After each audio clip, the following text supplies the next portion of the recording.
Assalamu alaykum. Kitap o'qish munbiri Avlodlar tor betiga xush keldingiz. Diqqatingizda mərhum Abdushukur Muhammad Eminning Arifnoma nomli asari. Davomi. Aql va ko'ngil. Birlik, ya'ni vahdat qarashi Sharqda Laozi ta'limotida, G'arbda Aflatun miroslarida tilga elingan. Aflatun birlikni olam negizi va manbasi deb qaradi. Aflatun qarashlari Sharq, G'arb qadimki madaniyat kanalida g'oyat zo'r javohir edi. Uning ustiga qora yopiq yepib qo'yib, xolos tamom degili bo'lmaydi albatta. Aflatun o'zidan ilgariki zamonda yetmak mushkul bo'lgan egizlik va o'z davrining Aflatuni edi. Uning ta'limotlari rivojlantirilgancha burmalandi. Onun ruhining meg'izi texi fikran dunyodan ayrilgani yo'q. U olamni birlik, ruh, qalb, modda, fizikalik hodislardan iborat 5 qatlamga ajratdi. Birlik hammaning mohiyati bo'lib, ruh aqlni, qalb ko'ngil ilohiy tiran ma'naviligini, modda narsalar bilan badanni, fizikalik hodislar moddiy dunyoning hodislarini ko'rsatdi. U Tangri iborasini ishlatmagan. Birinchi sabab bilan aqldanmi muhimroq ilohiy ma'nodorlikqa ega ko'ngil, ya'ni qalb tangrilik xosiyatlariga qoldirilgan bo'lishi mumkin. Jaloliddin Rumi ko'ngilni aqldan ustun qo'ygan. Bir qator mutasavviflar aql ko'zi uyg'oq zehindorlar bilan ko'ngil ayniki ro'shan ariflarni farqlandirgan. Ular aql orqali bilimni, haqiqatni bilish bilan ko'ngil orqali sirlarni tushunishni ayirgan. Natijada aql ilmi bilan billa yana ko'ngil ilmi tiklashni tashabbus qilgan.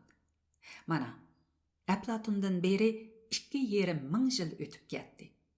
Gumanizm, ya'ni ratsionalizm peshvolari faqat aql bilan bilim tug'ilib, bilimdan bo'lish va aql bilan bilim iqtidor va boylikni ko'paytirish, aql va bilim orqali azgu axloqni o'stirish to'g'risida tafakkur gulshanlari tuzishdi. Aql badan lashkari, podshoh, rahnoma, shundaqla Tangri ne'matlarining a'losi, taqdir yulduzi, tan g'ilofidagi qilich, badan yilqisining cho'poni degan so'zlar bilan bilim, aql qutuqlari, haqiqat javohirlari, qudrat, ulug'liq qasirasi, axloq mohiyati degan iboralar bilan ta'riflandi. Tarix bugungi kunga kelganda aqllarning hammasi dona, bilimliklarning hammasi arif, ya'ni uyg'ong'uchi bo'lmaydiganligini, bilimlik muhit bulg'ug'uvchilarning kishilik dunyosida doim fojia ko'z yoshlari bilan asabiy g'azab ushqunlari paydo qila oladiganligini tasdiqladi. Axloq aqli va axloq bilimi bilan urilgan o'qullar ularning buzilgan qalbiga ta'sir ko'rsatolmadi. Undaqda insonning tangirlik mohiyati yoki xosiyatlari va uni ish yuziga keltirguchi kamolatini qayerdan izlash lozim? Tangirlik salohiyatidagi insonni shayton minib olgan inson holatiga solgan narsa qaysi ruhiyat ayvonida faoliyat qiladi? Ruh, aql, ko'ngil, fikr, e'tiqod, ishq degan iboralar o'xshash ma'nodagi tushunchalarmi? Farabi aql, bilim, axloqni fazilatlik turmush maqomining sharti. Bu uchini go'zallik, ya'ni baxt, saodat uli deb qaradi. Yusuf Qasojib aql, bilim, adolatni baxt, saodatning uli, qanoatni uning muhim sharti deb qaradi. U yana zamon buzuqchiliklaridan shikoyat qildi. Aql fanga asos soldi. Matematika va tabiat, jamiyat, falsafa fanlari aql yipiga marvoyitdek tizildi. Usul, muzika, rassomlik, teatr san'atlari texi aql yipi marvoyit tiziqlari tizishdan ilgirla maydonga chiqqan. Onunğa aqlga qaraganda ko'ngil qalb tuzilmalari ilhom buluqi bo'lgan emasmi? Aql mantiq quroli bilan narsalarni parchalab, tashqi dunyo haqiqatlarini etish yo'lida manfaatdorlik qirg'oqlariga, maishat va oltin ravoqlariga o'z qiziqishlarini bildirsa, ko'ngil mujassamlik yo'lini to'nib, o'zlik haqiqatlarini tepish yo'lida manfaatga emas, yuksaklik va go'zallik gulshanlariga, vafo va ahda mushkulliklariga, tuproqdan iborat ulug' esil zotga o'z ishqini talpindiradi. Hayot oltin hukarlikning iblisdek pastkashligini, tuproqqa ulug' nazar bilan qarag'uvchilarning oliyjanoblashganligini ko'rsatib kelmoqda. Əmgəkdən qaçdınmı? Demək, qalbin oqibat oltin g'emida xashak ombiriga aylanmay qolmaydi. Aql o'zlik, vahdatni emas, sening to'rt tadudin tashkil topgan badaningning g'emida uning yakka, hadis haqiqatlarini izlaydi. Yakka yo'l aql xitobidir. Ko'ngil o'zlik va birlikni, inson mohiyatlarini izlab, butunlikni butunlik bilan ko'zitadi. Vahdat ko'ngil shuoridir. Aql qoidalarga rahnoma bo'lsa, ko'ngil sirlarga yo'lchidir. Aql bilim, kitob sahifalari bilan nazar doirangni to'ssa, seni o'lik qoidalar bilan g'ofil va mag'rur qilsa, ko'ngil seni doimo kuzatguchi, fikr qilg'uchi, o'z bilimlariga gumonlang'uchi, o'yg'oq va kamtar qiladi. Bilginki, bilim xazinalaridan boshqa yana tilsim g'orlari mavjud. Aql kaskinlikni, mantiqiy munozirlarni talab qilsa, ko'ngil royishlikni va sukunatda kuzatmakni xohlaydi. Aql manfaat havosida bevafolikni lozim topsa, ko'ngil aqida muruvvetida vafoni yor qiladi. Aql chot so'qidi, ko'ngil fidokorlik ko'rsatadi. Aqlni hisob kitob bilan bir manzildan ikkinchi manzilga yo'tkazish mumkin. Do'kondor karvonchiga o'zgarishi mumkin, ammo ko'ngilni yo'tkamak mushkul. Nopok ko'ngilni tozalash hojatxonani erag'dashdan mushkul. Freud psixologiyada donodan sarong'icha, o'yg'oqlikdan tushashgacha ko'zitib, ruhiyatni ustilab tizilgan bir qancha qatlamga ajratdi. U ong, oldingi ong va potensial ong ustida to'xtalganda, ongdan tubanki ruhiy hodislarni jinsiy va fiziologiyalik xohish qo'zg'atquchilardan g'idiqlanadigan psixikalik kategoriya deb qaradi. Ong kategoriyasi Freudda aqlmi, ko'ngilmi, fikrmi yoki nutqmi, qisqasi nimaliki noma'lum petichi qoldi. Ko'ngil bir mavjud bo'shliq sifatida nafsoniyatchilarning shayton dargohiga, ilohiyatchilarning diniy ruhiyat dargohiga aylanib, texi o'zlik bilimlarining baytul hukmasi bo'lib qad ko'tarmadi. Aql va ko'ngil nima degan zich munosabatlik va jiddiy farqliq ikki gulshan. Aqli qara, nodon va bilimsizga qartilgan. Ko'ngli qara, aqli va bilimi bo'lgan vijdonsizga qartilgan. Zaman bargan seri oltinga setilish badaliga chirakdashidi. U qandaq go'zal nomda atalmasin, oltin tosh bilan ko'ngil aynigini cheqishga qartilgan ekan, u bo'lgan edi. Shayton homildor. Ammo ümidsizlanma. Hergiz ümidsizlanma. Barliq chirish, qurtlash oxiri sharaf hosil qiladi. Bir mezgil oltin iloh bo'lgandan keyin yana o'zingni tut, adabga qayt, odamiy bo'l degan ulug' ibora hayot lavhasiga yezilib, Manfaat oldida burchini o'ylash turmush mezoniga aylanadi. Bevafoliq ichidan vafo yetiladi. Aql, arif bo'l. Yo'l. Amerikalik yozuvchi Pallon Muruvvat nomli kitobida yo'l to'g'risida mundaq hikoya qiladi. Bir bekinma makon bo'lib, hech kim sirtqa chiqmas ham sirtdan kirmas ekan. Kimki bu nizomni buzsa qatl qilinar ekan. Ular o'zining yepiq muhitini mutlaq g'oyaviy makon deyishga ko'ngan ekan. Kunlardan birida biri baxtsiz bu makondan ayrilib, jahon ko'rib, ko'zi echilib, o'z xalqining o'zini afsonaviy odat bilan aldab yurganligini, o'z makonining qorong'u va baxtsiz muhitda turganligini o'z xalqiga yetkazgili qaytibdi. U o'z ta'sirotlarini eg'izdan chiqarishig'ila urib o'ldirilibdi. Vaqt o'tib bu yepiq makonda ig'ir yer tavrash, tog' gumurlishlar bo'lib, hamma kishi taraf-tarafga petirab ketibdi. Ular dunyoni ko'rib, o'zining johil, bekinma hayotiga nafratlanishga boshlabdi. Ular o'z yurtini seg'inib, bir-birlab ota qadam diyoriga qaytibdi.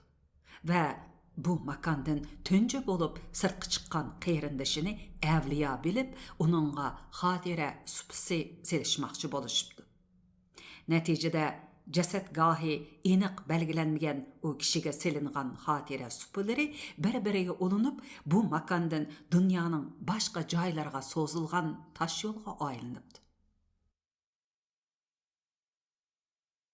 Yo'l makon. Yo'l yurmak zaman sübetlik jarayon. Yo'l orbita bo'ylagan yulduzlar uchunmi, turmush safari va umr karvoni uchunmi mavjud narsa. Yo'l cheksiz yayloqda, bir-biriga tutashgan bo'ston diyorda, dengiz okean sohilida, koinotga uchish maydonida, tafakkur jarayonlarida, tasavvur qanotlarida, tarix davollarida davom qiladi. Yo'l makon. Makonlar zanjiri, makonlar sekili, makonlarning zaman jarayonidagi oqma ravon holati. Men hamma yeri birdek makonni ko'rmadim. Yo'l u zaman. Zamonlar halqisi, zamonlar iqimi, zamonlarning makon bo'shlig'idagi melodik ilgirlishi. Men hamisha bir xil, bir siziqda izchil ketgan tutash zamonni tasavvur qila olmadim. Yo'l tarix. Tarix kesma zamonlar tarixi. Kim tarixni abadiy bir xil tuz siziq deb faraz qilsa, u sabiy yoki xomush, hiylagar yoki aldamchi. Tarix zaman, makon, insonning yo'lidir. Tarix yo'l sifatida hammani orqaga tashlamaydi. Tarix qisman o'ladi, orqaga tashlanadi. Hikoya rivoyatlarga aylanadi, musiqa kiradi. Bu uning hodislari, voqelik teatr ko'rinmalari. Tarix qisman o'lmaydi. U reallikqa va kelgusiga ul, tarkib, aynak, ruh, rahnoma bo'ladi. Tarixda ölməslər, at salohiyati bilan o'lgan, tar salohiyati bilan üzülgan at mingüchi va navo sozandalari bo'lib, ularning ruhiyati tarixga, davomlashishga muhtoj. Butunlay o'lguchilar yoki oltin yoki yem xashakka abadiy ko'milguchilardir. Ular moddiy farog'atda o'z baxt saodatlarining qorong'u lahatgohiga abadil-abad g'arq bo'ladi. Ularning yaltiroq kameran hayoti go'yo cheksiz vaqt daryosida yaltiroq qo'ng'izcha bir daqiqalik jilva. Yo'l yana qoladi. U munozirlar va sukunatlar ichida, jang jidal va sulhlar orasida, visol va hicronlar o'ttirisida.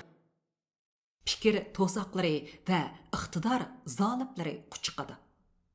Umid va umidsizlik, aqida va sotqinlik, muhabbat va nafrat ko'ksida yana davomlashadi.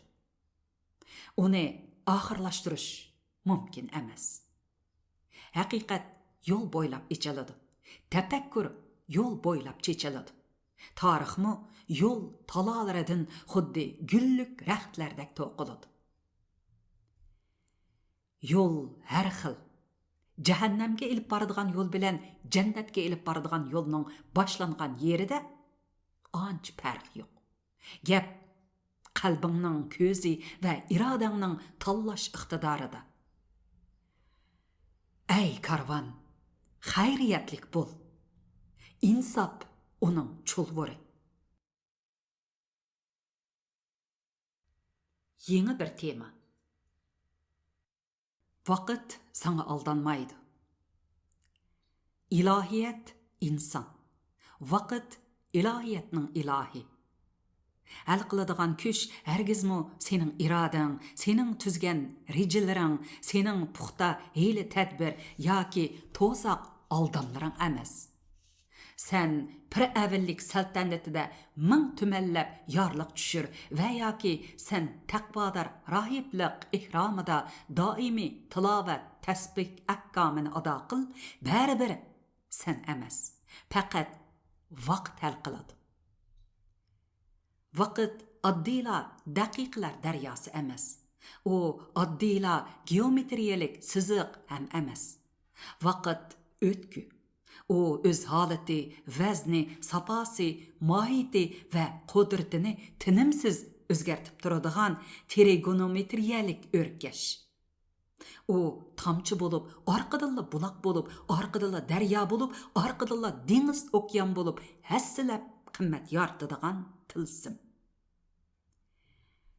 O yollar höjeklerini, fikir uşqullarini, san'at nafasatlarini, biliş sistemlerini, insan evlatlarını, millet sapasını, insaniyet iqtidarını her qitim trigonometriyalik yükseldirip ilgirlaydigan möcüzlik iqin.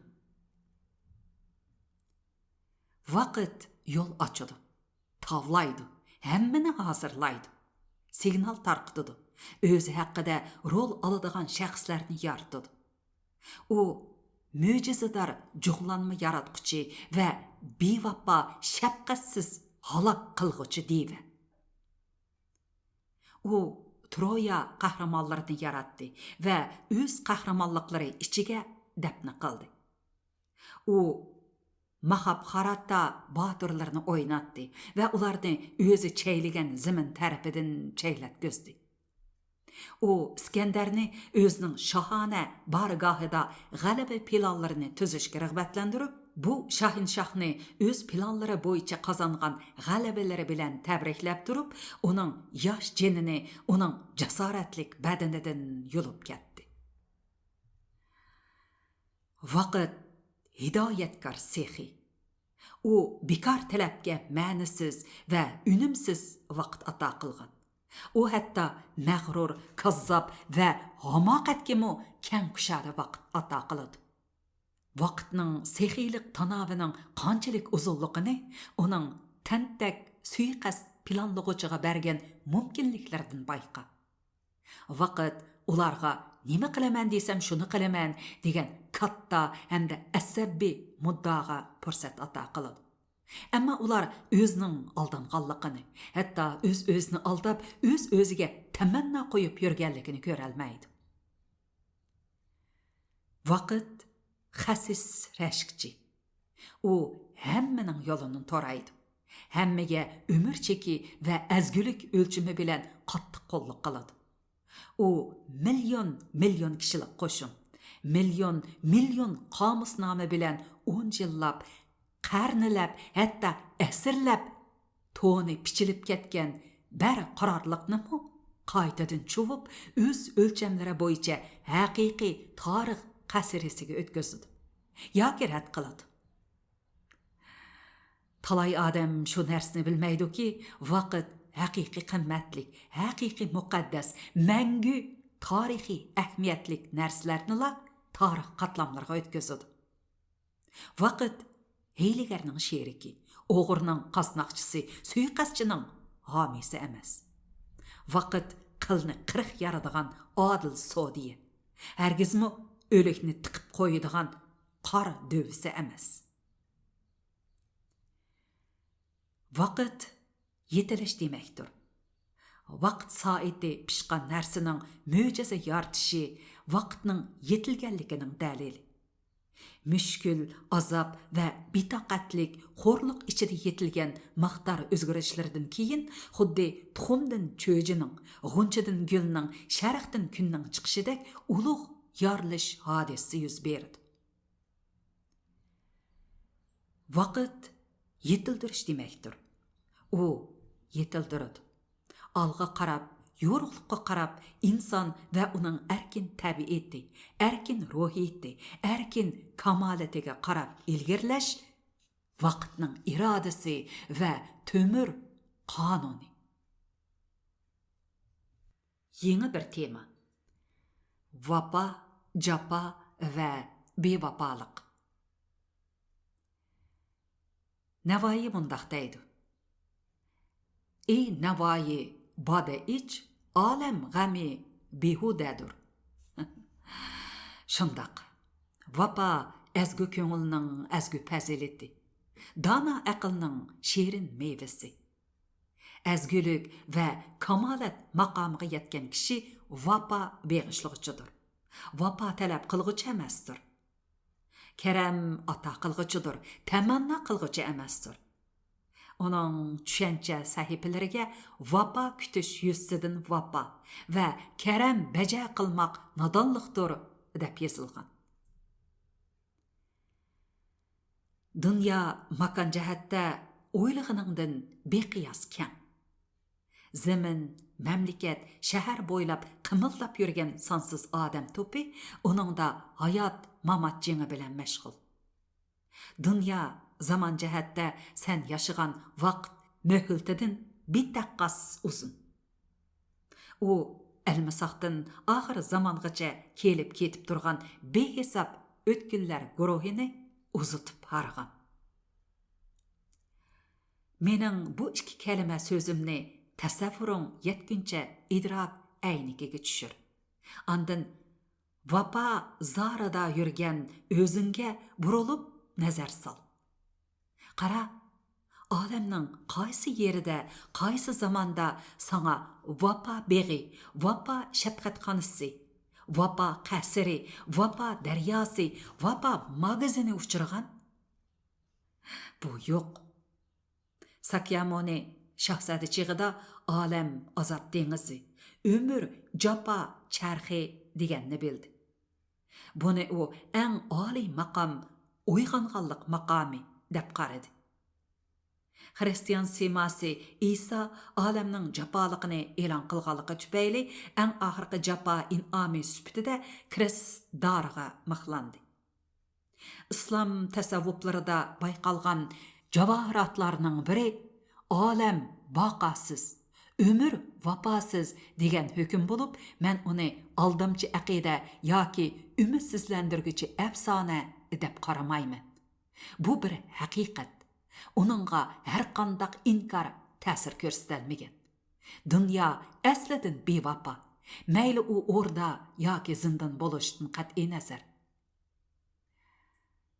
Zaman ta'limotlarining hech qaysisi bu hukmdan xoli bo'la olmagan.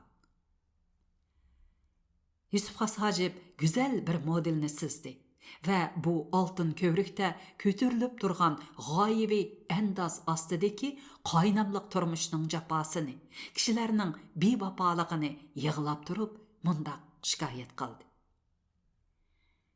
Chivindak chaqurlari, itdak qovarlar, qaysi birsini berib urayman.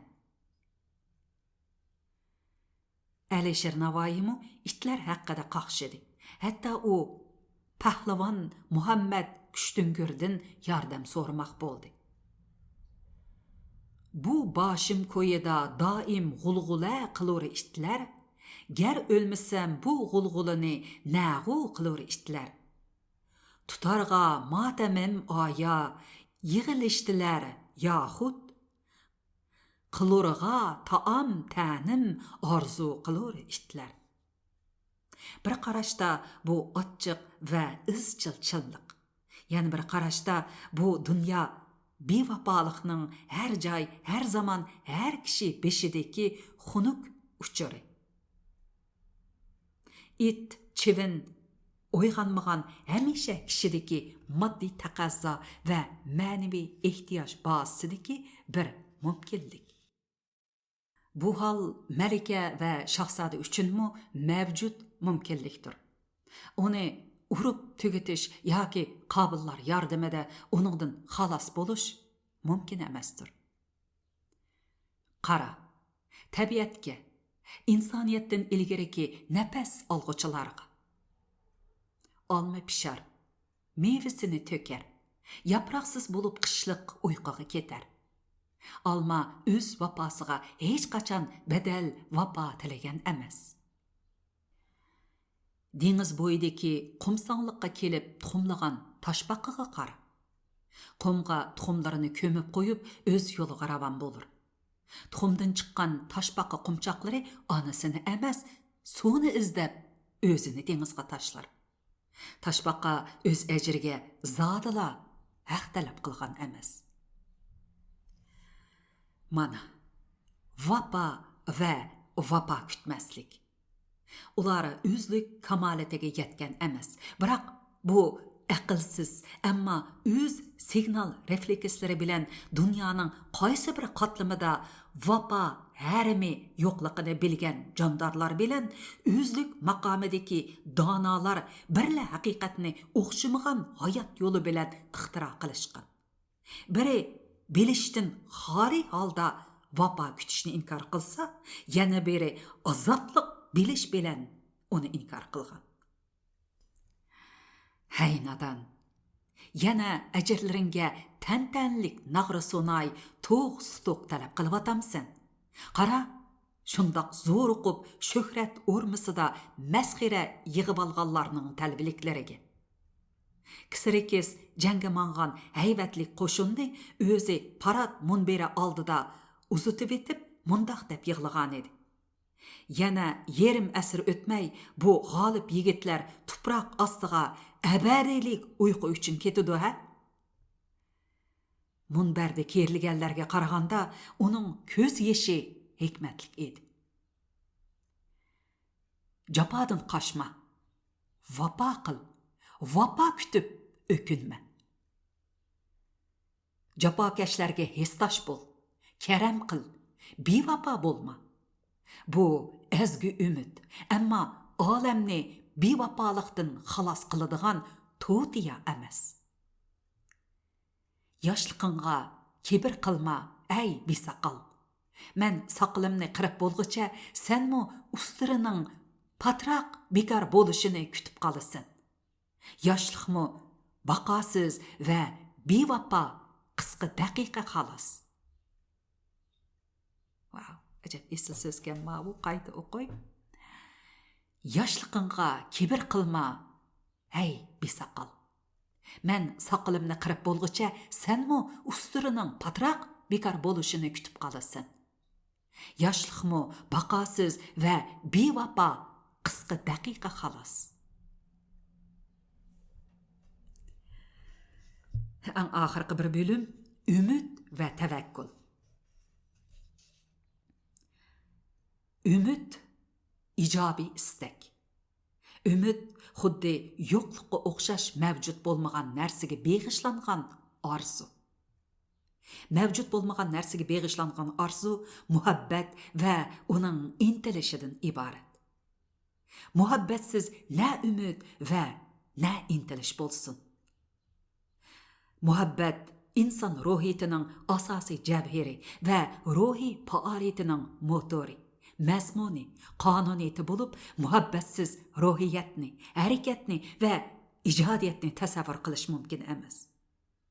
Eng ulug'vor ruhiyat va yuksak aql idrok bilan eng olijanob axloq va nadir fazilat, jumladan eng yetuk ijodiyat va talant hammadan ilgari uning eng chin va eng kuchli muhabbat ekanligini uchur qiladi. Nafrat muhabbatning bir qismi. O'ktichi, buzg'unchi, rashkchi shakli xolos. Uning yiltizimi muhabbat bilan billa kamolatga bo'lgan intilishdir. Nadonliq xomushligi bilan fozillik orifligining muhabbat tushunchasi butunlay boshqacha. Nadon xudbin uchun muhabbat jinsiy shahvatdir. Uning eng oliy qarashimi faqat jinsiy sevgi xosligi sadoqati bilan oilaviy nikohdan iborat. Fozil orif uchun muhabbat kamolatga intilish va kamolatning bir ifodasi bo'lgan axloqdan iborat. Farabi biz go'zallikka erishgan chig'imizdala baxtga muyassar bo'lamiz deydi. Bu nadon xudbin tushungan go'zallik va baxt bo'lmasdan ijtimoiy va insoniy kamolat va uning mevasini ko'rsatadi. Ibn Sina Risala-i Ishq, ya'ni muhabbat risolasi asrida muhabbat butkul olamning kamolatga, afzallikka intilish qonunidir. İnsandaki muhabbat, hatta yaxshi ko'rishgan ikki jins orasidagi muhabbat ushbu olam intilishining aqldan tabiatdagi ifodasi deydi. Abdurahim Jami Layli va Majnun dastonida muhabbatni hatta olam yorilishining rejasi, muqarrarligi deb muhabbat tufayli olam yaralgan deb mundaq yozgan. Ishq so'zi yangridi ilik subhidamda, söygü kudreti aks etdi qalamda. Payda bo'ldi keyin zangari osmon, ziminu zamanu gadoyu sultan. Bu pashtiqi igiz lojuvard palak, kech kunduz ziminni aylanib halak. O'ylang, olam qonuniyati Galilei, Newton, Einstein nazariyalari va jami qarashlarida tilsim ishqqa, olamning umumiy bog'lanishi, yuqoriga qarab rivojlanish qonuniyatiga singib ketgan. Nadonlik xomushligi bilan fozillik orifligining insoniy muhabbat tushanchalarimi tamoman aksicha. Muhabbat risolasining muallifi insoniy muhabbatni insonning afzal, komil, fozil, yuksak narsaga intilishi deb buningga kasalning sog'lomlikqa, tovanning yuqorliqqa, kamtikning to'liqliqqa, yo'qotganning to'ldirishga bo'lgan tabiiy intilishlarni misol qiladi.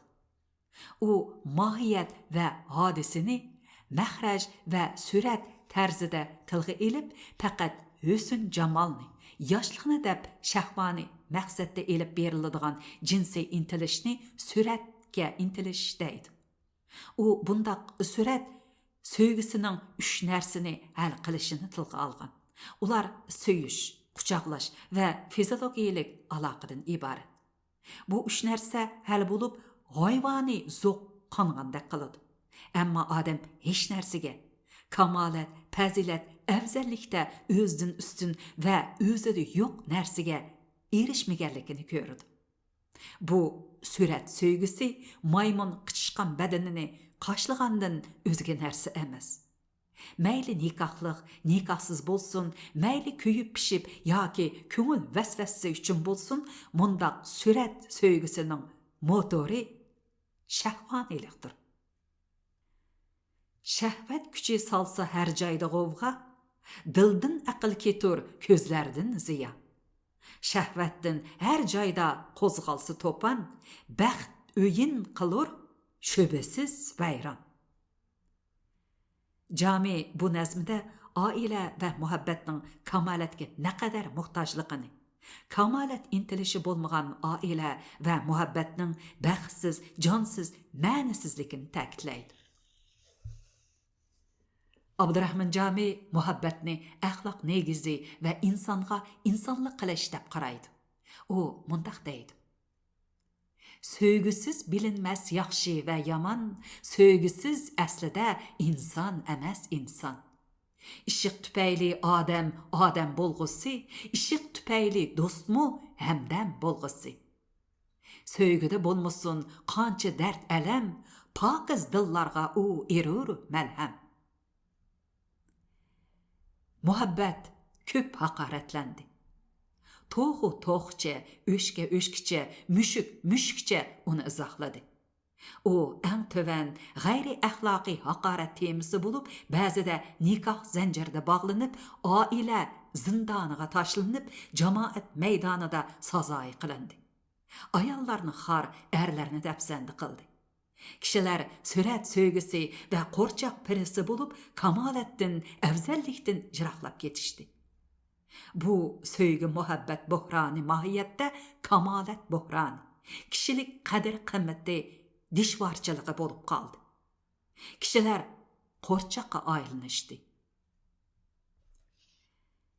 Bizler korçak durumuz pelek korçak bas. Çin sözdür bu sözüm emez u mecaz. Yokluk sandıqağa bir düşerimiz, vücut palasıda oynağaç biz az.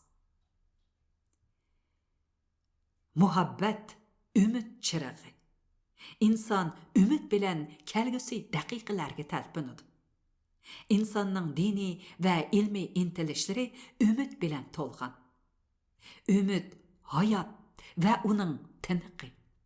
Ama bu sehirlik alemde ümit neticesiz qelishi, ümitsizlik kütülmegen neticelerge elip berişi mümkün.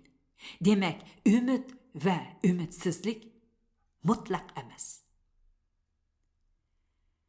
Ümit tevekkülden hali emas.